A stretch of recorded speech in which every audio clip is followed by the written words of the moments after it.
ये देखुचंती ये होची आम बाड़ीर प्रथम ओलकोबी। आपन आड़े आपको कौन कहती? एठी मध्य केही केही याकू गंठी कोबी कहती। आज मु आपन को ए गंठी कोबीर मसला कषा करी देखैबी।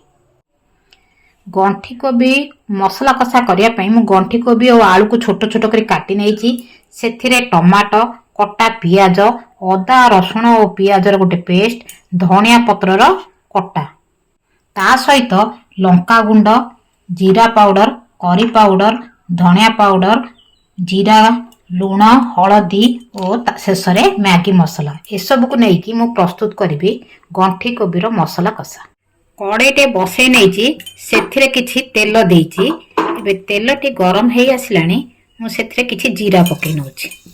हेई आसलानी टिके मु सेथिरे कटा टमाटो, बटा मसला, लुण, अल्प हलदी, करी पाउडर, जीरा पाउडर, लाल लंका गुंड मसला देखते हेई आसलानी।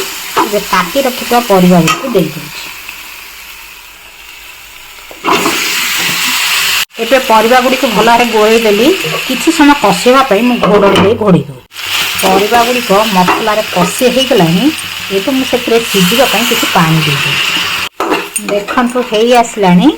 एबे मु गोटे जागा को बाहर करनौ छी। किंतु हमर गंठी कोबीर मसला कषा प्रस्तुत होई सारलानी।